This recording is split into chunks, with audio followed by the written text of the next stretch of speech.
Okay, good evening everyone.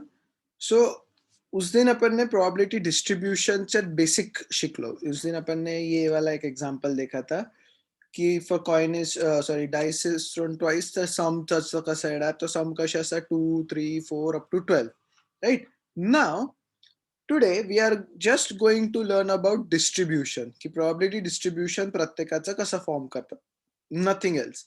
Okay, random variable X क्या रहता है और प्रोबेबिलिटी डिस्ट्रीब्यूशन कैसे आता है. देर इज अ पार्ट बीच में जहाँ पे probability mass function and community distribution function वगैरह है, but I will teach you before after we learn what is exactly probability distribution. Okay, तर त्याला डिस्ट्रीब्यूशन प्रोबेबिलिटीजच्या याच्यात कसं डिस्ट्रीब्यूट करता तुम्ही. सो क्वेश्चन लिखो. क्वेश्चन आज का, two persons A and B, two persons A and B play a game of tossing a coin thrice. Play a game of tossing a coin thrice. If the result of a toss is head, if the result of the toss is head,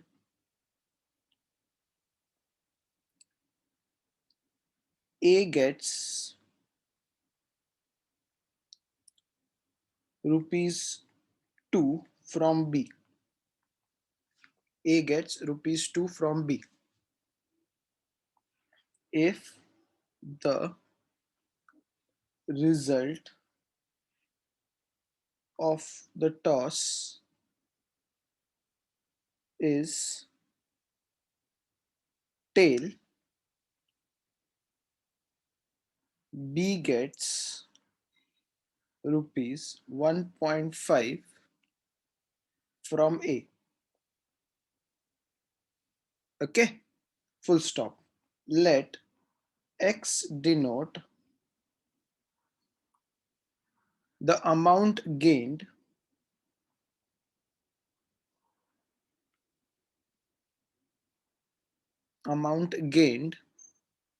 or lost by A. Amount gained or lost by A, मतलब A को कितने पैसे मिले या A ने कितने पैसे कमाए वैसा. Show that X is discrete. Discrete म्हणजे आपण even if it is big we can count it. So त्याच्यात discrete येतो. Okay, even if it is big we can still count it. X is discrete random variable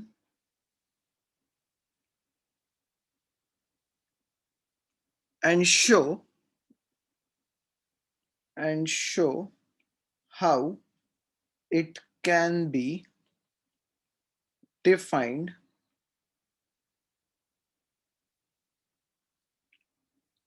as a function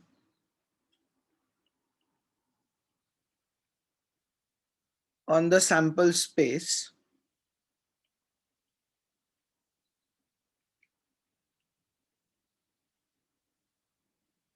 of the experiment. आखिरी का part अभी के लिए भूल जाओ. Question में था इसलिए लिखा मैंने, ऑफ कोर्स पूर्ण क्वेश्चन करूँ अपन, बट आखिरी का पार्ट अभी के लिए भूल जाओ. पहले सिर्फ समझते प्रॉब्लम क्या है. दो लोग हैं, समझो तुम्हारा दोस्त है ए एंड बी. एनीवे नाम इंपॉर्टेंट नहीं है. टॉस कर रहे कॉइन 3 बार, ठीक है. फॉर एक्झाम्पल आता मला याच्यात डिस्ट्रीब्यूशन पाहिजे, तर डिस्ट्रीब्यूशन कसं, सॅम्पल स्पेस तो इजी है, वो तो तुम बचपन से रट्टा मार के है.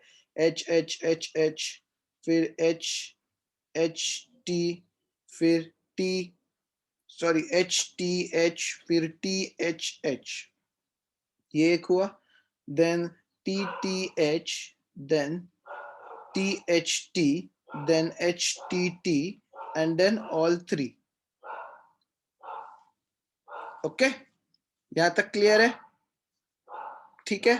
अब H H H H H T, ये तो सैंपल स्पेस है, 3 बार कॉइन फेंका, तो उसका क्या बोलना है कि अगर मैंने कॉइन टॉस किया और हेड्स आया तो बी ए को 2 रुपए देगा, और अगर टेल्स आया तो ए बी को, मतलब तुम अगर दो दोस्त खेल रहे होंगे तो अगर हेड्स आया तो एक जन दूसरे को, इधर ए और बी है, एक जन दूसरे को 2 रुपए देगा, और अगर टेल्स आया तो दूसरा पहले वाले को 1.5 रुपए देगा, 1.5 रुपीज। यहाँ ए और बी है। If heads, A gets rupees 2 from B, and if tails, B gets rupees 1.5 from ए।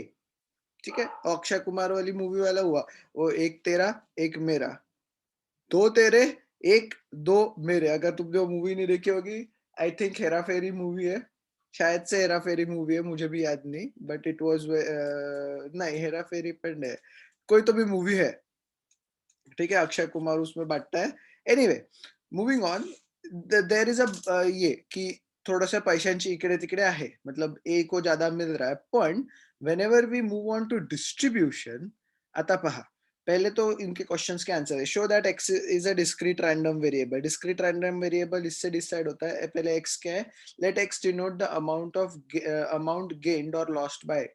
तो ए को कितने पैसे मिले या ए को कितने पैसे देने हैं, वो एक्स डिनोट कर रहा है। तो कैन वी से it is a discrete random variable? Yes, because the amount is can be calculated, क्योंकि एक्चुअल नंबर्स है मेरे पास।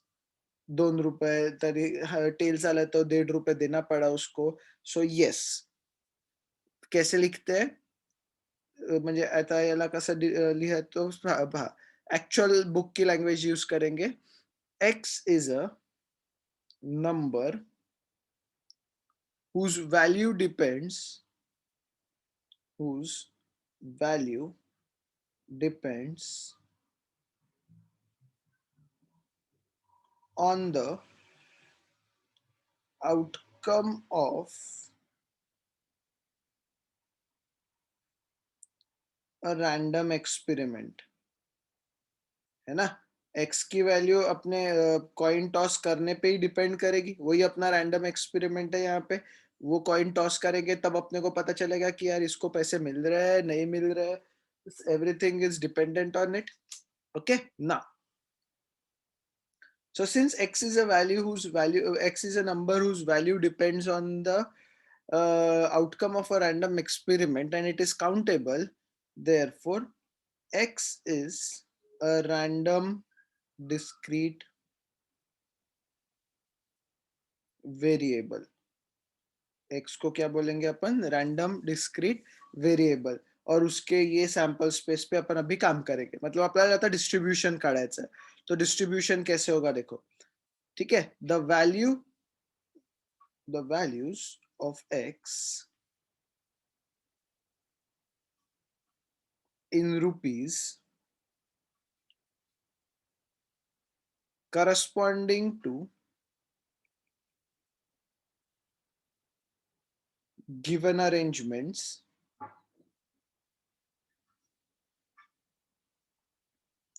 between A and B and our sample space okay. तो जैसे जैसे अपने को ए और बी के बीच में जो डिसाइड हुआ है वो, और अपने सैंपल स्पेस पे आ गए अपन, तो अपने डिस्ट्रीब्यूशन में, फॉर एग्जांपल एक आहे x of H H H, म्हणजे रैंडम वेरिएबल मध्ये तीन ही हेड्स पडले, वो एक्सपेरिमेंट में तीनों हेड्स गिरे। इसका मतलब एक बार हेड गिरा तो बी से 2 रुपए मिलने वाले हैं, ठीक है। दो अजून एकदा फिर से 2 रुपए, और एक बार तो फिर से 2 रुपए। इसका मतलब ए को बी से 6 रुपए मिले पहले इसमें, पहले कंडीशन में, राइट। फिर देयर इज अ पार्ट जहां पे एच एच टी, मतलब दो हेड्स और एक टेल्स आया, ये इक्वल है एच टी एच से, और ये इक्वल है टी एच एच से। मतलब 3 बार फेका तो 2 बार हेड्स और 1 बार टेल्स, असं येऊन राहिलं त्याचं। ओके, वो कभी भी आए, पर इस हिसाब से हा फर्स्ट है, इसको सेकंड ले लेते हैं। कंडिशन्स केसेस डिफाइन करून राहिलो, डिस्ट्रीब्यूशन करायचं कारण की आपल्याला। सो this is how it is distributed, की पैसे कसे डिस्ट्रीब्यूट होऊन राहिले। ओके, फिर इधर पता चला यार 2 बार हेड आया तो ए को पैसे मिले, ठीक है। 2 बार हेड आया तो ए को पैसे मिले, पर एक बार टेल्स आया तो उसको ₹1.5 एक बार बी को देना पड़ा। ये जो अपन कर रहे हैं वो ए के हिसाब से कर रहे हैं, ठीक है। जब 3 बार हेड आए थे तो ए को ₹2 मिले हर एक बार, बराबर। तो 3 बार 2 हेड आए तो इसका मतलब उसको ₹6 मिले। सिंपल एकदम बेसिक मैथ्स है। ओके ना, उसके फिर से और एक कंडीशन है, आपले ही सॅम्पल स्पेस वरून डिफाइन करतोय आपण की यार 2 बार हेड्स आए पर एक बार टेल्स आया, तो इसमें उसको 2 बार ₹2 मिले, पर उसको एक बार ₹1.5 देना भी पड़ा। तो 4 माइनस 1.5 विच इक्वल्स टू 2.5। 4 में से 1.5 गया तो ₹2.5 बचे, राइट। थर्ड केस या थर्ड सिनारियो मध्ये उसके पास थर्ड केस मध्ये उसके पास 2 टेल्स आए,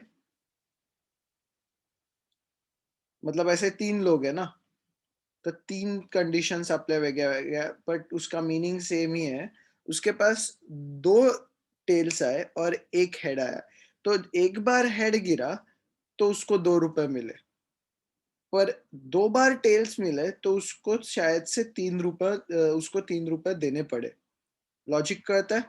क्यों ऐसा कर रहा है वो? बिकॉज़ हेड्स आने पे ए को ₹2 मिल रहे हैं और टेल्स आने पे बी को ₹1.5 मिल रहा है, मतलब ए को देना पड़ रहा है। तो इसलिए मैं माइनस कर रहा हूँ इसको। सो एक बार हेड आया तो उसने ₹2 दिए, ₹2 मिले ए को। एक बार टेल आया तो ₹1.5 देना पड़ा, बट और एक बार टेल आया तो और एक बार ₹1.5, which is 2 times. So I get 2 minus 3, 2 into 1.5 is 3. So 2 minus 3 will be -1. अब ये माइनस साइन इंडिकेट करता है कि ए, सो जो भी अपन कर रहे हैं वो ए को पकड़ के कर रहे हैं। ओके, ए से ₹1.5 गया, मतलब ₹1 ए लॉस में अभी। पहले केस में ₹6 पूरे के पूरे मिल रहे थे ए को, ठीक है। दूसरे केस में ₹2.5 मिल रहे थे ए को। ओके, थर्ड केस में ए को ₹1 देना पड़ रहा है बी को, क्योंकि 2 बार टेल आ गया। अब फोर्थ केस, अब तुम्हारे दिमाग में बत्ती जल गई होगी। So it is all tails. इसका मतलब उसको 3 टाइम्स ₹1.5 देना पड़ेगा। इनका ₹1.5 उसको 3 बार देना पड़ेगा, विच इज -4.5। माइनस क्यों लिखा? बिकॉज ए को देना पड़ रहा है। अपन सब ए के हिसाब से देख रहे हैं। सो this is how it is distributed. असं डिस्ट्रीब्यूट केलं, पण आपण जर बी शी कन्सिडर केलं तो सिमिलर केसेस आएंगे, पण फक्त वेगळ्या व्हॅल्यूज येतील थोड्याशा, राइट। सो निगेटिव्ह क्या बता रहा है here? Negative values shows that A have to pay B these amounts. Simple एकदम, लॉजिक कळलं. सो this is how this problem is distributed. तो अब प्रॉब्लेम कुठे येतो? म्हणजे हे एक्झॅक्ट डिस्ट्रीब्यूशन अपन ने सब केसेस यूज कर लिए क्या, वो देखना है अपने को। मे बी इसका सबका 1 नहीं होगा, कारण कि हे नहीं है, का बरं नहीं है? क्योंकि 2 और ₹1.5 का फर्क है, राइट। मतलब एग्जैक्ट सगळं कंडीशन सेम नहीं है, क्योंकि इनका सबको ऐड किया तो सब यही आ जाएंगे। Point, did we use all the sample space? Yes, we used everything in the sample space. Correct. प्रत्येक 8 होने चाहिए, 1 2 3 और 3 8, बराबर है। 6 3 और 3 6 और 2 8। सो बराबर 8 पूरे के पूरे अपन ने सैंपल स्पेस में से यूज किए, और उसको डिस्ट्रीब्यूट करके पता चला कि अगर सब कुछ रहा, मतलब अगर उसको तीनों हेड्स मिले तो ए को ₹6 मिलेंगे। अगर एक 2 हेड्स और 1 टेल रहा तो ए को ₹2.5 मिलेगा। अगर 2 टेल्स और 1 हेड्स रहा तो ए को बी को, मतलब ए को ₹1 देना पड़ेगा बी को। एंड अगर तीनों टेल्स रहे तो ए को ₹4.5 देने पड़ेंगे बी को। So this is how it has been distributed. This is called probability distribution. Distribution, the word का मीनिंग इज डिस्ट्रीब्यूशन है। ओके, सो नेक्स्ट प्रॉब्लम देखते हैं, और क्लियर होगा तुमको। a bag contains one red and two green balls. One ball is drawn. One ball is drawn from the bag at random. At random. Random experiment वर आलो आपण. Its color is noted. Its color is noted, and then the ball is put back in the bag. Takeshi's castle वाला example आ गया अपन. एक ball निकाला उसने, उसका colour देखा, बस तकेशी's कैसल में he does not put it in the bag, वो अपने साथ लेके जाता है वो. बट क्या किया उसने, एक बॉल निकाला, एक कितनी बॉल है टोटल, 3. ठीक है, अगर मैंने सिर्फ इतना ही पूछा था what is the probability of red ball के और ग्रीन बॉल, तो ये तुम्हारे लिए आसान था because this was done in 10th and 11th standard both. पण पुढचा क्वेश्चन बघू आपण कसा आहे. ओके, इधर तक ही क्वेश्चन रहता तो इट वाज इजी. ये 10th और 11th स्टँडर्ड का क्वेश्चन है, but we are in 12th standard. So आता कसं क्वेश्चन पुढे जाईल ते बघू. बट उसने क्या किया, अभी एक रेड और एक दो ग्रीन बॉल में से एक बॉल उठाया रैंडमली, अपने को नहीं पता, उसका कलर देखा. ठीक है, कुछ भी रह सकता है वो, अपने को नहीं पता. एक तो रेड रह सकता है तो ग्रीन रह सकता है. ग्रीन आने की प्रोबेबिलिटी ज्यादा है क्योंकि दो ग्रीन है. ओके, देखा कलर और उसने बाजू में नहीं रखा, उसने बैग में वापस डाला बॉल. उसका बोलना क्या है, द एंड देन मतलब it's colour is noted, colour देखा गया उसका, and then the ball is put back in the bag. फिर one more ball is drawn.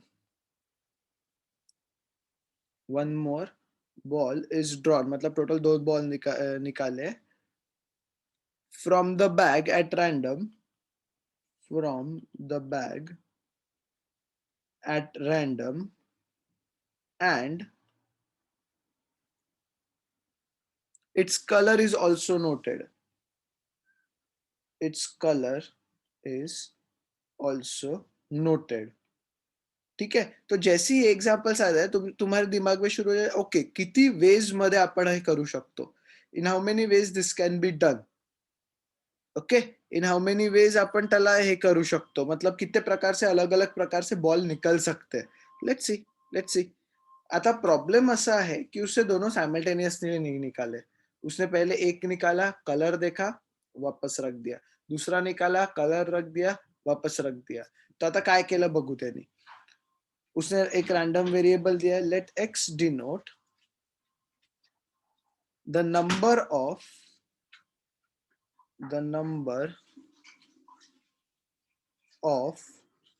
red balls drawn from the bag. ये ऐसी क्वेश्चन देके कंफ्यूज मत होना. Drawn from the bag.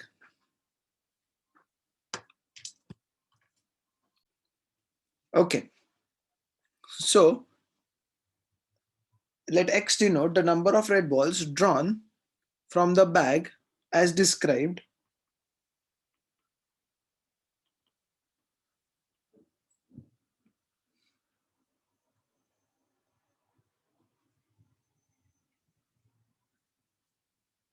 Derive the probability distribution of x. Derive the, अपन आता PD लिखना शुरू करूं. प्रोबेबिलिटी डिस्ट्रीब्यूशन को पीडी लिखना शुरू कर रहा हूं. इतना बड़ा कौन लिखते बैठेगा बार बार.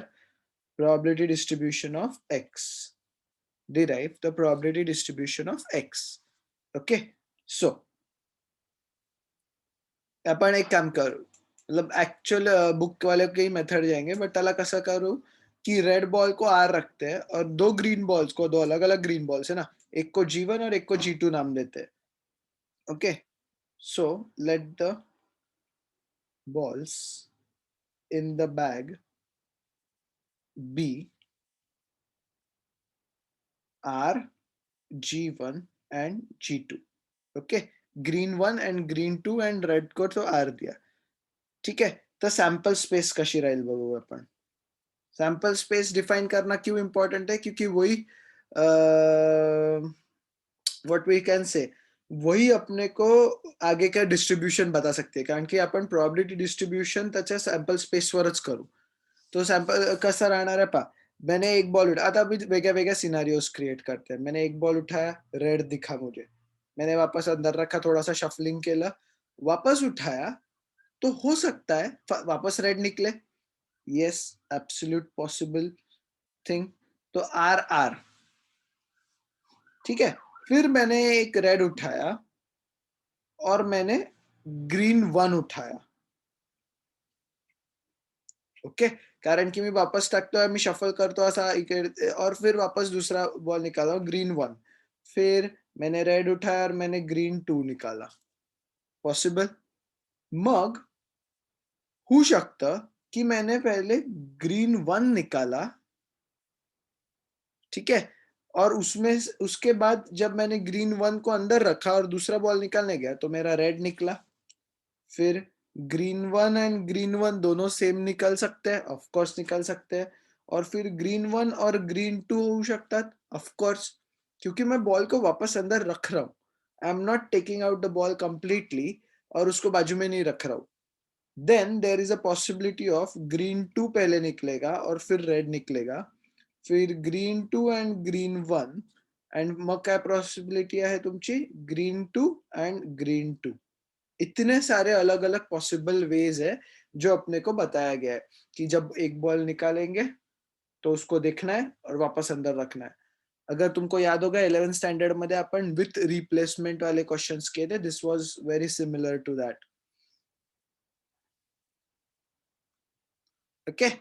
नाउ प्रोबेबिलिटी डिस्ट्रीब्यूशन का है. अब इस ये तो हो गया. अब probability distribution, let x denote the number of red balls. मतलब उसने रैंडम वेरिएबल क्या बोला है, रेड बॉल्स आने चाहिए. आता इधर कंफ्यूजन शुरू होता. तुम बोलोगे सर ये तो चिल्लर है, ये तो हम पहले से करते आ रहे हैं. पण डिस्ट्रीब्यूशनच्या वेळेस क्या रैंडम वेरिएबल है और किसको तुम शुरू कर रहे हो या किसको तुम कन्सिडर कर रहे हो वो आहे. पण इथे दिलाय तर त्यांनी काय म्हटलंय, आपण पुन्हा लिहू, लेट एक्स डिनोट, और प्रॉपर लिखेंगे, the random variable, the discrete random variable, discrete random variable